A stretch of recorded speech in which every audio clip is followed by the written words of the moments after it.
Good morning once again, everybody. This is going to be less so conspiracy. This one's going to focus on cryptids. Okay, so we're going to get started.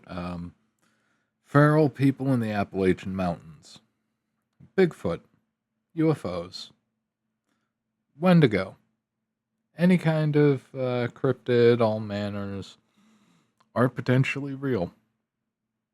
Okay, why?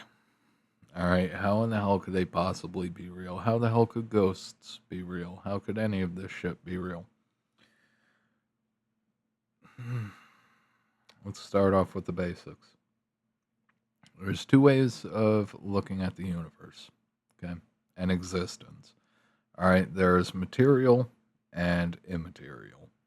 All right, if you focus on the material world, of course, none of these cryptids could possibly exist. We would have found them already. All right, but the material world, materialism as an idea, only goes so far. All right. It continuously runs into a new issue, a new problem that requires you to expand your mind.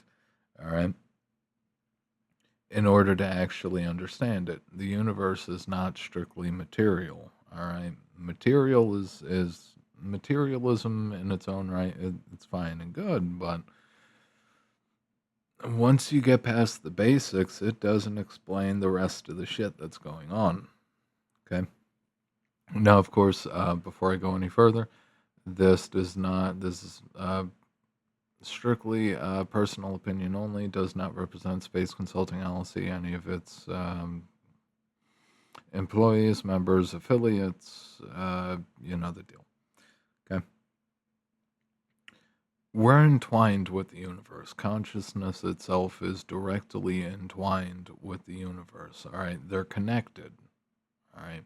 And it's a strong connection. All right, just like something as basic as light. Light from the sun is born and dies in the same instance. Okay. When you honestly understand the physics of it, mm, mm, oh god, now we're going into the weeds. All right. If you honestly understand the physics of it, so like when you look at the double split experiment or anything else, depending on if you or the instruments are viewing or not viewing, it changes the result. You get the waveform or you get the bars. Here's the thing. The universe will essentially every particle. If you imagine the universe as a simulation under an extreme amount of lag trying to render out the full trajectory of every single particle in existence for all time into the future. Okay. Time is not necessarily a factor in this. How could an electron decide to go into one slit or the other? How does it go into the waveform? This is not this is not as difficult as you might think it is, all right?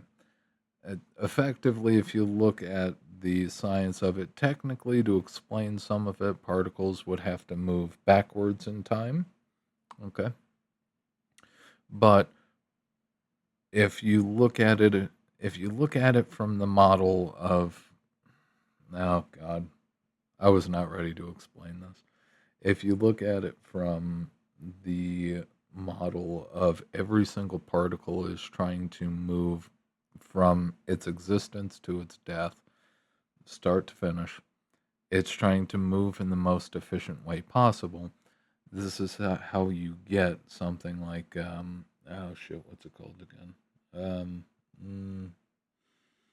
mm, quantum entanglement, essentially, although entanglement is more so focusing on two specific instances, but I highly doubt that they can honestly nail down that two particles are of the same instance.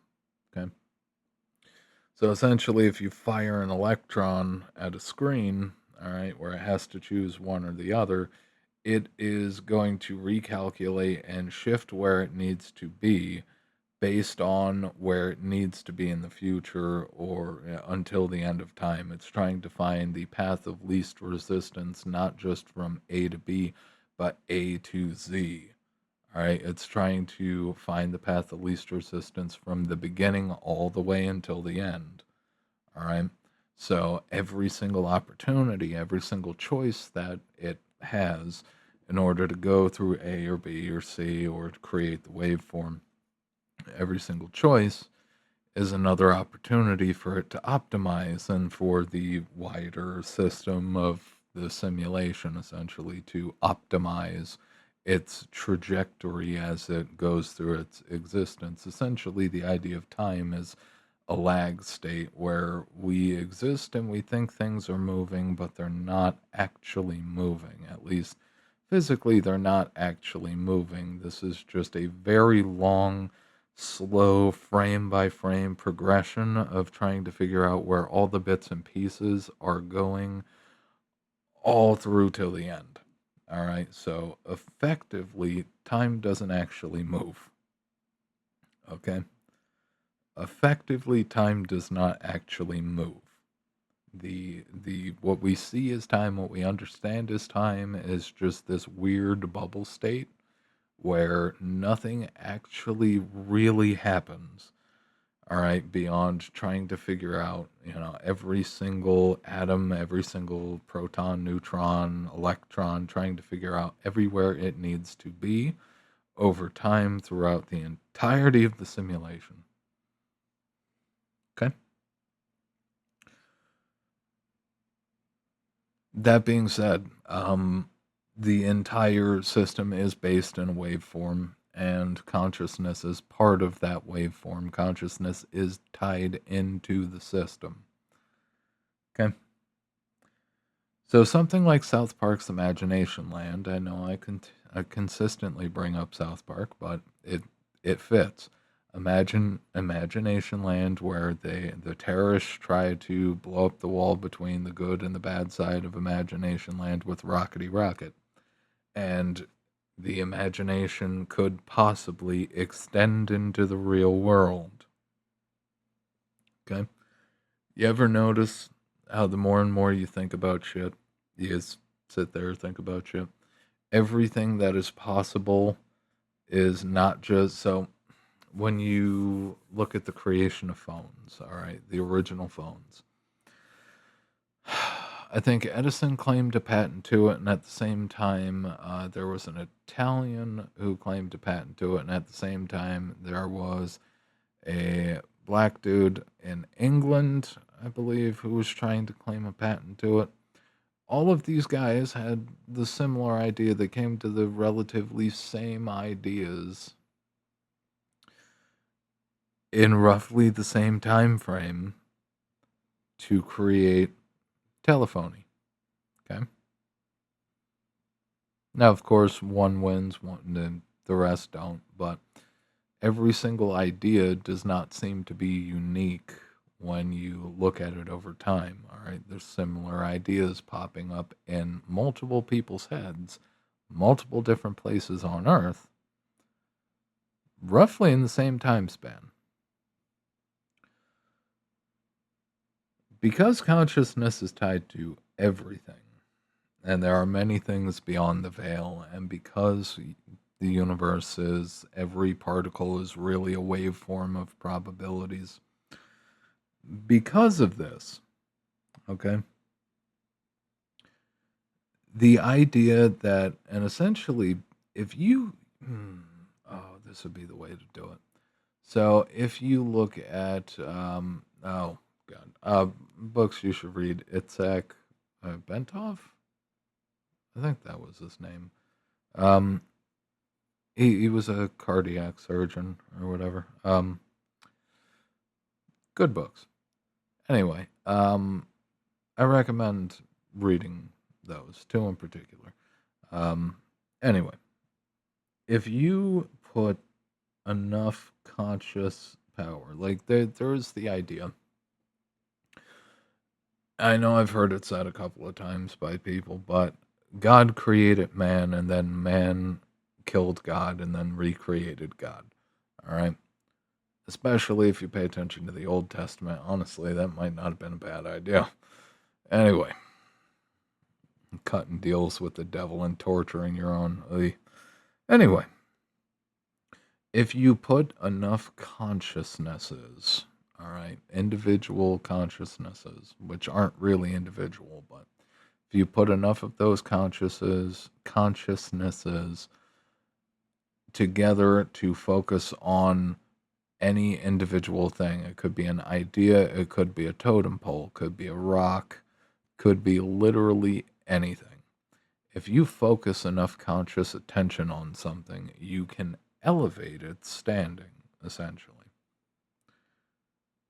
There is, following that kind of a model, there is absolutely the possibility that we could have thought Bigfoot into existence.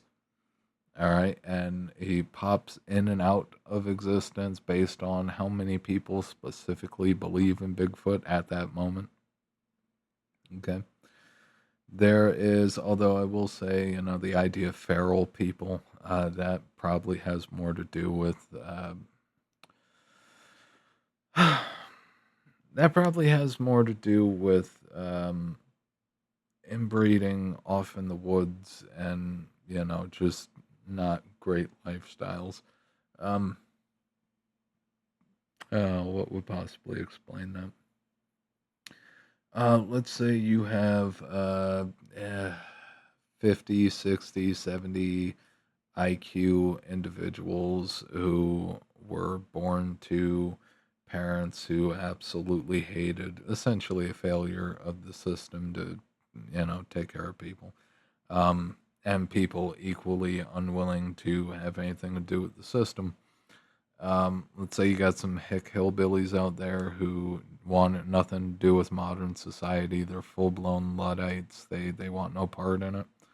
And then, for the most part, they end up genetically drifting from the rest of the population. And you end up with lower intelligence rates, more feral ish behavior. Or you might just have had one um grandmother or some shit who was still tied in and knew what they were doing die, and then the remaining kids who did not know how to take care of themselves eventually just went off and became feral. You also have um, more culty type things that would push people, you know, whether you've read Uncle Ted, all right, or anything connected to that. You you also have people who are just modern Luddites who want to escape technology, and honestly, more and more people want to do that, but they end up running off into like state game lands and just random woods, federal lands, um, to try to exist on their own, free from the fucking stresses of rent and washing machines working and all that shit. All right, so feral people is relatively easily explained. I'm tripping over my words. My apologies. All right, but when it comes to the legit cryptids, there is a solid possibility that they are real. That it's just a trick of consciousness, essentially. All right, that as long as people believe in something, they make it real. All right, once you get enough believers, once you have enough focused consciousness, you can actually bring something into reality. All right, imagination land style.